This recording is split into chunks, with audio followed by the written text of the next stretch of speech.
Sejam bem-vindos mais uma vez, família Encarando. Aqui quem fala é o Davi e vamos começando mais um vídeo. E meu povo, cada dia tem se tornado mais penoso fazer esse conteúdo pra vocês. Minha ideia quando comecei este canal era despertar, mostrar coisas que passam despercebidas, que geralmente estão em oculto, mas que sempre estão lá o tempo todo. A minha ideia nunca foi apenas de ficar apontando o que não presta, mas dar a minha contribuição para que a população desperte e realmente assim pudesse fazer a diferença. E como já sabemos, não há como parar a agenda global, mas pelo menos havendo uma grande conscientização, poderíamos pelo menos atrasá-la até o dia de chegar a nossa hora de fecharmos os olhos, de partirmos desse mundo, entendem? A nossa geração não precisava passar pelo que está vindo pela frente. Infelizmente essa minha ideia parece agora, pelo menos nesse momento, um sonho impossível, o que consequentemente torna a nossa luta em vão. O nosso povo, os brasileiros, parecem terem se acomodado à situação terrível que estamos agora. Não querem de fato que as coisas mudem. Elas têm medo de que se implante um novo sistema no Brasil. Eles são contra derrubar os mafiosos que estão no poder, verdadeiros chefes de facções criminosas. Eles preferem isso ao invés de uma intervenção militar, ou como seria perfeito, uma intervenção popular. Isso sim seria o ideal, o perfeito. O povo em massa tirar na marra os criminosos que ali estão hoje. As pessoas não querem mudança por pura covardia.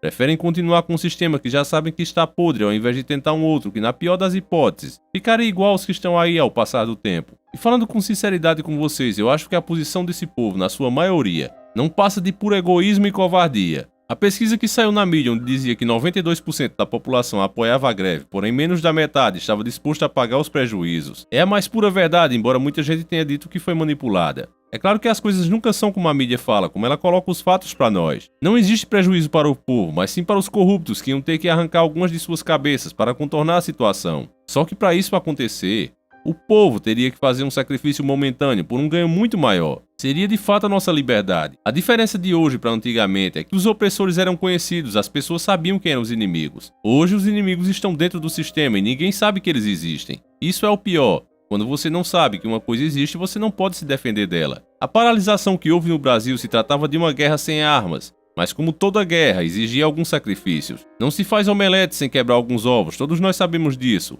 E isso significa prejuízos para os comerciantes, atraso no pagamento dos nossos cartões de crédito, pessoas sem poderem viajar, pessoas sem poderem ir a lugares. Enfim, sendo realista, algumas vidas seriam perdidas nesse processo, mas era extremamente necessário. Nós precisávamos a todo custo derrubar os três poderes que estão podres. E essa foi uma ótima chance de se fazer isso, de mandar um recado aos donos do mundo. Olha, se vocês nos maltratarem demais, se vocês nos explorarem demais, nós vamos reagir e tomar o que é nosso por direito. Essa turma nunca vai desistir de fato dos planos deles. Isso jamais vai acontecer. Está muito claro isso nas escrituras. Basta saber interpretar. Mas o que poderia acontecer eles nos tratar como tratam seu gado de elite, os países de primeiro mundo? Não é nenhum exagero nisso que eu estou dizendo, pois o Brasil é a sexta maior economia do mundo. Para você entender um pouco sobre isso, eu vou deixar o Olavo de Carvalho explicar melhor do que eu. É um vídeo antigo, mas está mais atual do que nunca, porque é agora que as pessoas estão vendo com clareza que a culpa das coisas terem piorado tanto é culpa do PT e dos demais governos, mas vamos chegar lá. Veja a explicação sobre o PT por Olavo de Carvalho. Interessante que foi posta a circular na internet pelo economista Valdir Serafim. Né? Então, eu vou até ler aqui para vocês, porque o negócio assim, é muito simples, curto e muito didático. Ele diz o seguinte: você ouve falar em dívida externa e dívida interna em jornais e TV e não entende direito. Vamos explicar a seguir. Dívida externa é uma dívida com os bancos Mundial, FMI e outras instituições no exterior em moeda externa. Dívida interna é uma dívida com bancos em reais. Então, quando Lula assumiu o Brasil em 2002, devíamos dívida externa 212 bilhões de reais. Dívida interna 640 bilhões de reais. Total da dívida 851 bilhões de reais. Em 2007, Lula disse que tinha pago a dívida externa. É verdade, só que ele não explicou que para pagar a dívida externa aumentou a dívida interna. Em 2007, no governo Lula, a situação era a seguinte: dívida externa 0 bilhões, dívida interna 1,400 trilhão, 1 trilhão e 400 bilhões. Total da dívida 1 trilhão e 400 bilhões. Ou seja, a dívida externa foi paga, mas a dívida interna quase dobrou. Agora, em 2010, você pode perceber que não se vê mais na TV e em jornais algo dito que seja convincente sobre a dívida externa quitada. Sabe por quê? É porque ela voltou. Em 2010, no governo Lula, tínhamos a seguinte situação. Dívida externa, 240 bilhões. Dívida interna, 1,650 trilhão, isto é, 1 trilhão e 650 bilhões. Total da dívida, 1,890 trilhão, 1 trilhão e 890 bilhões. Ou seja, no governo Lula, a dívida do Brasil aumentou em 1 trilhão. 1 trilhão. Daí é que vem o dinheiro que o Lula está gastando no PAC, Bolsa Família, Bolsa Educação, Bolsa Faculdade, Bolsa Cultura, Bolsa para Presos, dentre outras bolsas, incluindo o mensalão, evidentemente. Né? E de onde ele tirou 30 milhões de brasileiros da pobreza? Não é com dinheiro do crescimento, mas com dinheiro de endividamento. Compreenderam ou ainda acham que Lula é mágico? Né? Ou que o FHC deixou um caminhão de dólares para o Lula gastar? Quer mais detalhes sobre a dívida interna e externa no Brasil? Aqui ele dá um link, mas o link é enorme, tem 3 linhas. Então, você vai ter que procurar. Assim, o site é www.sonoticias, tudo junto, sonoticias.com.br. E lá você procura o nome do economista Valdir Serafim, ou o tópico dívida externa. É um negócio de cair de costas. Quer dizer, tudo isso foi absolutamente uma fraude. Lembra que 30 milhões de brasileiros foram retirados da pobreza, da linha da miséria, no tempo do regime militar, quando a população era 1/3 do tamanho que é agora. Então, 30 milhões de pessoas era um monte de gente na época. Eu acho que o Brasil, na época, tinha 70 milhões de habitantes, uma coisa assim. Quer dizer, tirou metade, praticamente metade da população da linha da pobreza e botou todo mundo para trabalhar, inseriu as pessoas na economia. Passadas 4 décadas, o Lula faz a mesma coisa, só que não com dinheiro de crescimento, sim com dinheiro de endividamento. Ou seja, o cara é um criminoso, porra. Tudo nesse governo petista é tudo fraude, meu Deus do céu. Agora, essa putada empresarial fica tudo aí lambendo o saco do Lula. É uma vergonha, meu Deus do céu. Esses liberais todos, né? Todo mundo assim, ansioso para apoiar, para puxar o saco. Eles dizem, não, nós temos que colaborar, é a união nacional, etc. Você que é um cara desperto e acompanha nosso trabalho, já tá com os olhos da mente abertos. Você já percebeu que a explicação dos fatos é o mesmo quando parte de homens sérios e honestos, que não têm o rabo preso e estão realmente bem intencionados. O que Olavo disse aí, Enéas também disse, incansavelmente. E antes inclusive do governo PT assumir, porque a situação grave que temos hoje é culpa dos desgovernos que sempre tivemos. Fernando Collor, Fernando Henrique, Lula, Dilma, todos eles trabalham para os estrangeiros, são inimigos da nação. O Brasil, na situação de hoje, doutor Enéas, como é que o senhor está vendo esse Brasil do Fernando Henrique Cardoso? Sua Excelência, o presidente da República, é a pior coisa que o Brasil podia ter tido nesses últimos anos. O presidente da República obedece a um comando alienígena, que não é do nosso país. Sua Excelência, o presidente, vem abrindo, escancarando todas as fronteiras para que o nosso povo receba quinquilharias como importados. E vem destruindo sistematicamente a indústria nacional, vem destruindo a agricultura, fazendo com que o número de desempregados chegue a uma cifra astronômica, que já está em torno de 10 milhões de pessoas. Enfim, a cada instante, com um sorriso nos lábios, enganando a população, às custas de todo um sistema de comunicações que, lamentavelmente, está todo comprometido, com raríssimas exceções, o senhor sabe disso. O que se passa é que a população é enganada. Ela não tem ideia do que está se passando. Ela não percebe que está caminhando para um abismo. O abismo em que, daqui a pouco, o desemprego do lado está batendo na nossa... Nenhum governo isolado, por mais incompetente e ladrão que fosse, conseguiria quebrar o Brasil de uma vez só. Nós somos verdadeiramente gigantes. As riquezas que tem aqui são grandes e abundantes, como em nenhuma outra nação. Aqui temos de tudo, somos verdadeiramente autossuficientes. Brasil, um país-continente. 47%, quase a metade de toda a América do Sul. Um gigantesco país cujos pontos extremos, norte, sul e leste e oeste, distam mais de 4.000 quilômetros nos 2 sentidos. Um país difícil, que em seu imenso território poderia colocar lado a lado toda a Europa, menos a União Soviética, a América Central, o Japão, a Tailândia, Israel, e ainda sobraria espaço. Você vê que roubam nossas estatais, roubam nosso minério como o nióbio, que Enéas tanto falou. Mas aí em cima disso se descobre outra riqueza como o pré-sal. Reserva essas capazes de transformar o Brasil em uma potência mundial. Mas o que o governo fez agora? Como o povo não deixou vender a Petrobras, embora eles estejam fazendo grande pressão para isso vir acontecer ainda, o governo agora, como você está vendo aí, leiloou o pré-sal. Você vê como esse governo é filho do cão. 3 dos blocos do pré-sal posto a leilão agora passam às mãos das empresas estrangeiras. Eles compraram o direito de extrair esse petróleo no lugar da Petrobras. E muita gente ficou feliz com isso. É uma turma que se autodenomina libertários. O problema é que esse povo não vê que esses 3,15 bilhões que o governo arrecadou, se comparado ao ganho que essas empresas vão ter quando começarem a extrair o petróleo dessas áreas, esse valor passa a ser uma mesada de trombadinha. O governo sabe, os intelectuais sabem, mas mesmo assim eles aplaudem porque das duas uma.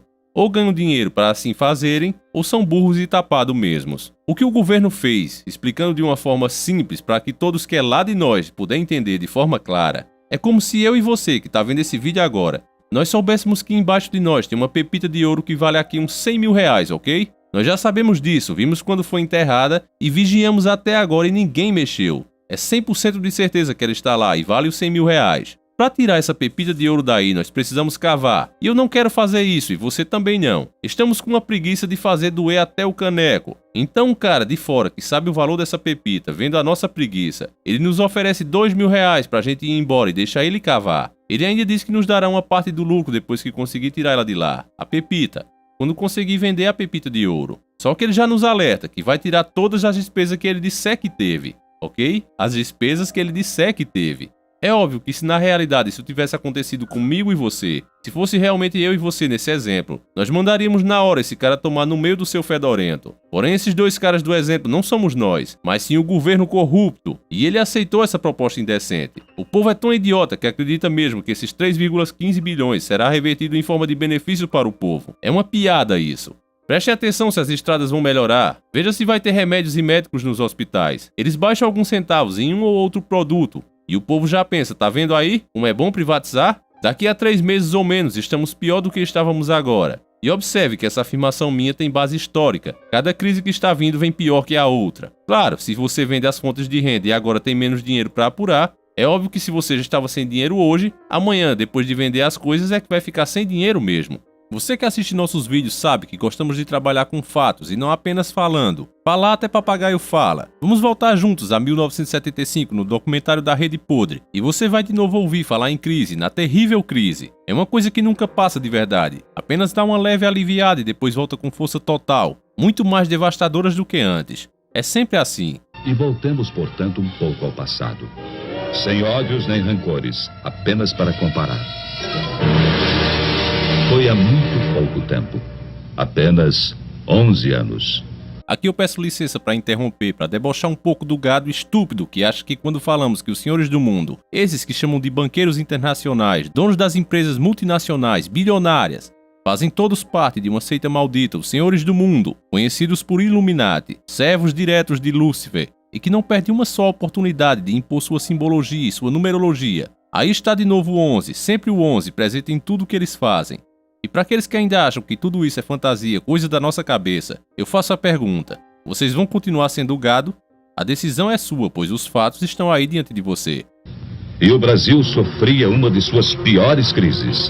Greves sobre greves, ameaça de guerra civil, caos quase incontrolável, deterioração econômica e financeira, indisciplina invadindo os quartéis, inflação galopante, forçando para o alto, praticamente a cada semana, os preços de tudo.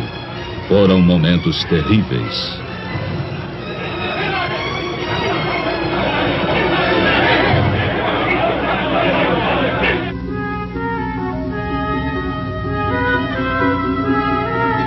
Naquela época, você podia ler a manchete de que era pedida a falência do Banco do Brasil.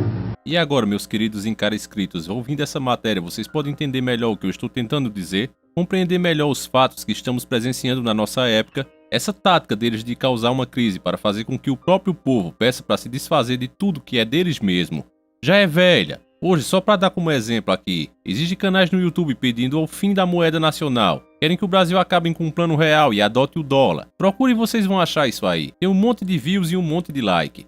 Em tempos de crise, as pessoas querem que acabem com o país. Querem que passe tudo para as mãos dos estrangeiros. Inclusive, há pessoas que pedem que o governo estrangeiro comece a governar por aqui. Ou seja, estão clamando pela nova ordem mundial e nem percebem isso. Está escrito nas escrituras que no fim será assim. O povo vai clamar pelo anticristo. Ele vai vir como um salvador, e será assim nos primeiros anos do seu governo. Tudo está interligado, as pessoas não querem ver. Nesse caso da imprensa, você vê que eles mesmos fazem o povo pensar isso.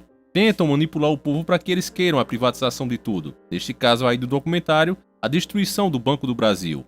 Quando a coisa acontece de forma que eles não esperavam, alguma coisa muda, eles logo fazem esse tipo de documentário para voltar atrás, para que as pessoas não associem eles como vilões, mas sim como os mocinhos que estavam o tempo todo a favor do povo. Meu professor de história sempre me dizia, e acho que copiou de algum filósofo, mas eu ouvi dele, e era a frase que para compreender o presente é preciso primeiro conhecer o passado, e assim pode-se imaginar de uma forma mais real, mais verdadeira, o que vai vir pela frente no futuro. Na época, você podia ler a manchete de que era pedida a falência do Banco do Brasil. Eis uma daquelas manchetes. Hoje parece humor negro, diante desse gigante que é o Banco do Brasil, já se afirmando no mundo inteiro. Mas aconteceu. Os jovens de hoje, é certo, não se lembram disso. Eram crianças naquele tempo. Tempo de incertezas. O mundo num de seus melhores períodos de prosperidade. E o Brasil, uma triste presença entre as exceções. No documentário você percebe, se estiver vendo isso de mente aberta, analisando os fatos, com os olhos de quem está realmente desperto, você já percebe como o documentário é tendencioso. Ele falou aí, enquanto o mundo todo estava com prosperidade, o Brasil era o único país que estava mendigando. Ou seja, tudo culpa do governo. Então que tal dar tudo para os estrangeiros? No começo mostrou que o país é enorme. Brasil, um país continente. 47%, quase a metade de toda a América do Sul. E tudo isso na mão do governo brasileiro é muita coisa. E é por isso que agora ele entrou dessa forma. O mundo todo estava em prosperidade. Mas será que estava mesmo? É claro que não. O mundo num de seus melhores períodos de prosperidade. E o Brasil, uma triste presença entre as exceções. Apontado como devedor difícil, de chapéu na mão, mendigando apoio. Ele simplesmente disse isso para que o seu cérebro, mesmo de forma subliminar, sem você mesmo perceber, mas você chegue a esse raciocínio no futuro. É aquela história de preparar o terreno para depois plantar. É exatamente isso que eles estão fazendo. Mas vamos seguir com o documentário. Apontado como devedor difícil, de chapéu na mão, mendigando apoio. Pedindo o reparcelamento de compromissos financeiros vencidos, em situação de quase insolvência. E visto por sua importância no continente como um barril de pólvora, cuja explosão levaria também o caos às nações vizinhas. O Brasil é um país enfermo, dizia-se lá fora. Será uma nova Indochina. O gigante está de joelhos. Essa é a opinião corrente, fazendo ainda mais triste a nossa imagem pelo mundo afora. Pois o que se dizia no exterior apenas retratava nossa real situação, sem saber como seria o dia de amanhã. Mais uma vez, se você está realmente desperto, percebeu nas entrelinhas que o governo, por estar quebrado e não poder mais pagar a dívida aos Illuminati, o narrador de forma maldosa, tendenciosa, não usa a palavra dívida aos estrangeiros, aos bancos internacionais. Ele fala a palavra compromisso, uma palavra muito usada pela maioria da população, que era uma população de bem na época. Então, falando compromisso, as pessoas já entendem como uma coisa que não pode ser mudada. É um compromisso, você tem que cumprir, ponto final. Essa era a mentalidade da época. Então todo governo, seja ele qual for, que queira se sentar na mesa de negociações para renegociar essa dívida, que é a causa de todas essas crises, digam os intelectuais o que disserem, mas isso é o fato, é a causa do verdadeiro mal. Então ele é visto como caloteiro, mendigo, como foi dito aí. Apontado como devedor difícil, de chapéu na mão, mendigando apoio. Pedindo o reparcelamento de compromissos financeiros vencidos. Não pode se fazer isso de forma alguma. Tem que pagar e ponto final, ou será comparado imediatamente a um barril de pólvora, pronto para explodir e prejudicar outras nações. Ou seja, se o governo brasileiro tomar essa atitude, seja pelo motivo qual for, eles entram aqui e resolvem a parada. Esse é o recado nessas mensagens. Ao sabor de sucessivas crises, mergulhados num cotidiano de boataria e de incertezas. Foram tempos difíceis. Você se lembra? Você, chefe de família. Você que não era criança há 11 anos atrás. Vocês que viveram aquele tempo. Vocês se lembram? Ultimatos ao Congresso, agitações de rua, insegurança, ameaças aos jornais, agravamento da crise econômica e financeira. Já então, total descontrole inflacionário. E tamanha desorganização, tamanho caos, em tudo deixava sua marca. A produção se desarticulava, faltavam gêneros de primeira necessidade. Pedíamos de joelhos aos credores que esperassem por nós. Havia greves ao menor pretexto, filas para tudo. E em última análise, quem sofria era o povo, que era levado às ruas para pedir, talvez nem ele mesmo soubesse o quê. Perplexo, sem ter para quem apelar. À espera de uma solução fosse qual fosse, e por pior que fosse, melhor seria do que solução nenhuma. Pois aos poucos, o país ia resvalando para o impasse final. Você se lembra? Facções extremistas ameaçavam entrar em choque. E não faziam segredo da posse de arsenais e depósitos clandestinos de munição. Era o caos irremediável que chegava a passos largos. E sobre o caos brotavam já o suborno e a corrupção. Estava se armando o cenário para o capítulo final do drama. Um drama de consequências imprevisíveis e que ninguém na época poderia dizer ao certo como iria terminar. Pelegos, agitadores, bajuladores e adesistas, aventureiros e por trás deles o comando vermelho dos comunistas. E até gente séria, idealista, mas iludida. Havia de tudo. Havia de tudo naquele imenso caldeirão fervente em que se transformava o Brasil. Você se lembra? Não se sabia ao certo quem estava mesmo à frente do país, quem dirigia os destinos da nação. Por isso, não podia haver comando, nem disciplina, nem ordem e nem progresso. E muitos donos se diziam os verdadeiros donos da situação. Foi há 11 anos atrás. Há apenas 11 anos. E hoje, ao documentar aquele passado ainda recente, uma pergunta chega a se impor. Como foi possível aguentar? Como o Brasil resistiu? Pense nisso. Você gostaria de voltar àqueles tempos? De experimentar as mesmas angústias? De sentir as mesmas incertezas e inseguranças? De voltar ao Brasil de ontem? De ler as mesmas manchetes e ver os mesmos espetáculos? A resposta fica com a consciência de cada um. Com a responsabilidade que todos têm diante de si mesmos e diante de todos os demais brasileiros. Março 1964. O drama brasileiro chegava ao auge. A indisciplina e a desordem acabaram por entrar nos quartéis. Desmoronava o princípio da hierarquia. E então via-se o país ameaçado de perder seu último ponto de apoio efetivo na manutenção da ordem pública. Dali em diante, nada mais que o caos absoluto, a desordem total, a violência sem freios nem medidas. E a todos se evidenciou que o Brasil caminhava para o pior. Caminhava para a guerra civil de consequências imprevisíveis. Foi há apenas 11 anos atrás.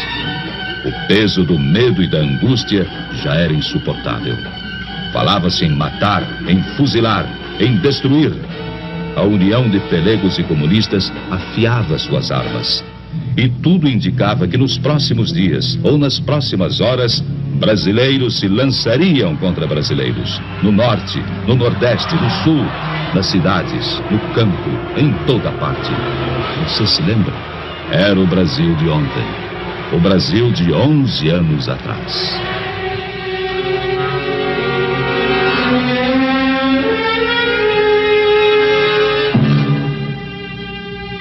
Foi no último instante, quase no momento derradeiro. E quando o país estava à beira da guerra civil, quase em pleno caos, alguma coisa aconteceu. Era impossível continuar suportando tantos desmandos, tanta incompetência, tamanha anarquia. Essa parte agora é muito importante, pois você verá a Rede Podre afirmando que os militares salvaram o país. E aí fica a pergunta que já lhe dou a resposta logo imediato. Por que eles apoiaram antes e agora não? A resposta é porque antes havia um interesse em estar do lado do que o povo queria. O povo não era tão alienado e sabia o que era moral e bons costumes. Era uma população temente a Deus. Dessa forma, a Rede Podre não podia se opor a isso. Então era melhor se aliar, fazer acordos. lucrar o que pudesse com os caras. Eles iam precisar de anos e anos de programação na mente dos brasileiros para apodrecê-las e hoje poderem realmente colocar as garras de fora. E o clamor de vozes conscientes encontrou eco em soluções inadiáveis. E as Forças Armadas, elas próprias, mais do que ameaçadas, foram chamadas, praticamente intimadas, a cumprir a missão que o momento lhes impunha, restabelecendo a ordem e livrando o país dos trapos vermelhos que ameaçavam sufocá-lo.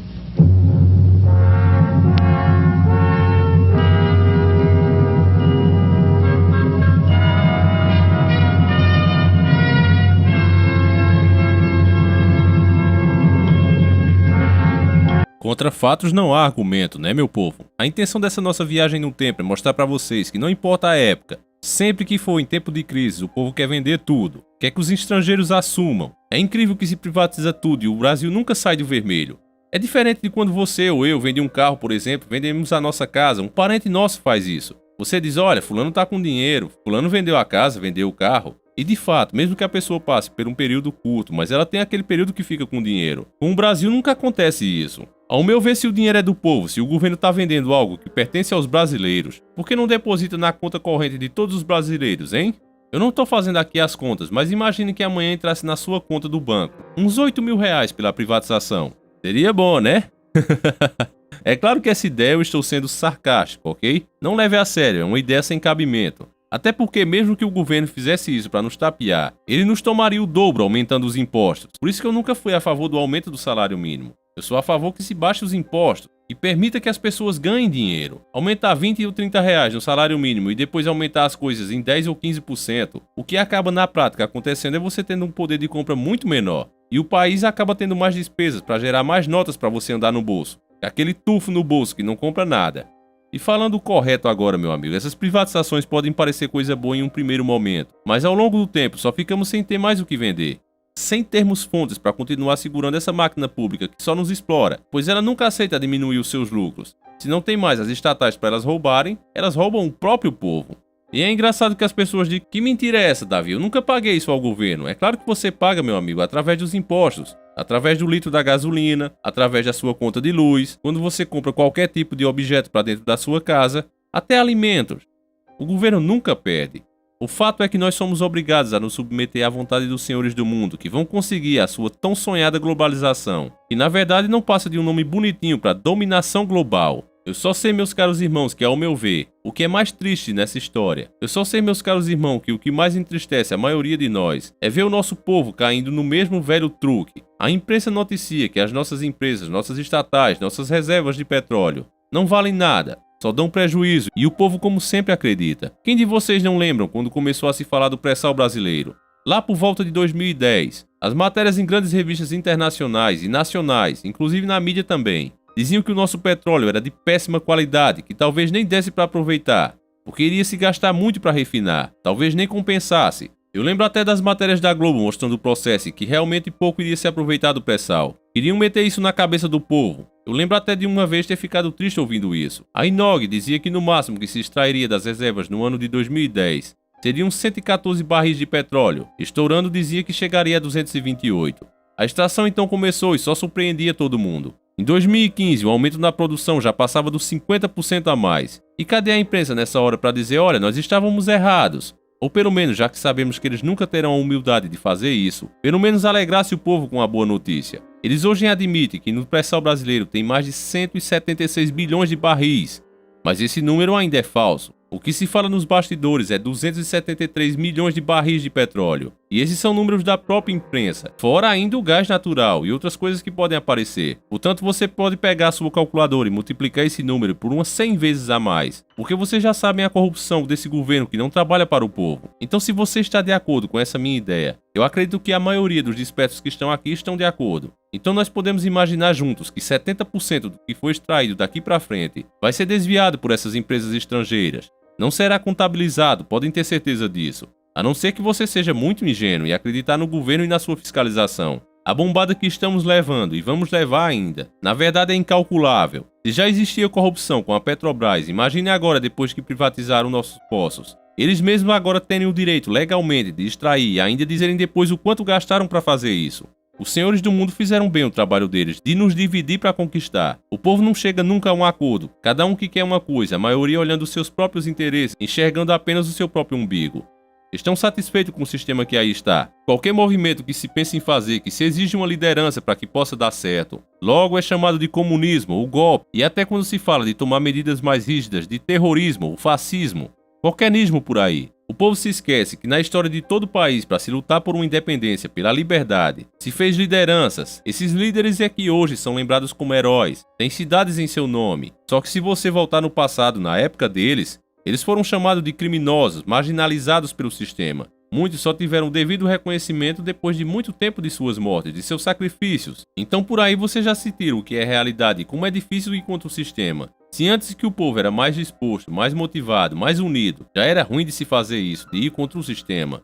Imagine agora com o tamanho da alienação que nos rachou. Realmente é difícil que se mude alguma coisa nesse país, meu povo. Mas enfim, a esperança é a última que morre. Pelo menos hoje sabemos o que realmente é o problema. Pelo menos os que estão aqui. O ruim disso é que infelizmente somos minoria. Se o senhor assumisse hoje a presidência da República, qual seria o primeiro ato do doutor Ernesto? Veja, senhor, não há um ato, há todo um conjunto de atos. Uma coisa que é fundamental é parar instantaneamente com a drenagem de recursos que são mandados para o exterior. Para o senhor ter ideia, de cerca de 10 bilhões de dólares, que é, em termos médios, a receita da União, de todos os tributos, de 10 bilhões, 5 bilhões são pagos de juros. Dívida interna e externa. Isso o povo não sabe. 5 bilhões. Veja como não tem nenhum sentido essa discussão imbecil de fazer projeto de educação, de saúde, não adianta. Porque toda a riqueza nacional está indo embora. Esse é o ponto. Então, há que, nesse instante, produzir, e isso é difícil até de dizer, porque causa um mal-estar, mas é preciso que exista uma ruptura com o que aí está. É preciso que se diga no cenário internacional que não se pode continuar mais assim, que é impossível continuar tirando sangue da população, sangue circulante. Não é mais possível. Mas o senhor acha que lá fora eles vão aceitar? Não, nós estamos aceitar. devendo. Veja o senhor. Nós estamos pagando uma dívida. É interna e externa. Esse é o problema. As taxas de juros do Brasil são as mais altas do planeta. Para o senhor ter ideia, nem a Rússia está no nosso nível. Se fizer uma análise técnica, juro nominal, real, que não interessa aqui. Mas a nossa taxa de juros é a maior do planeta. Então essa história de dizer que os capitais fogem é conversa fiada. É conversa fiada. Porque eles estão vindo em massa para cá para levar mais dinheiro de volta. Isso não adianta nada. Ninguém vem aqui de graça, exatamente. Né? Ninguém vem aqui de graça. E é perfeitamente possível nós sermos uma nação independente, não há dúvida quanto a isso. É perfeitamente possível. Pense nisso, meus bons amigos, porque esse vídeo acaba aqui. Eu espero que você tenha gostado. Por favor, não deixe de compartilhar, de mostrar para mais um amigo, de colocar na sua rede social. É muito importante que você faça isso. Não adianta você ficar falando aqui sozinhos. Não adianta, meu povo. Só vai ter alguma diferença, alguma melhoria, por menor que seja, quando houver uma conscientização coletiva, quando as pessoas souberem como antigamente contra quem estão lutando. O inimigo está infiltrado no sistema, mas eles não sabem. Continuam como gado. Então é extremamente importante que você faça a sua parte. Divulgue. Quando você deixar o seu like, observe se ele realmente entrou, porque o sistema adora fazer mágica com os nossos likes, eles costumam sumir. É incrível isso. Eu vou ficando por aqui e espero vocês na madrugada de sábado para domingo no horário de sempre, com um vídeo especial para todos. Fiquem todos com Deus e que o nosso Salvador, que morreu por mim e você, acompanhe e proteja você durante toda a semana. Sempre encarando o sobrenatural.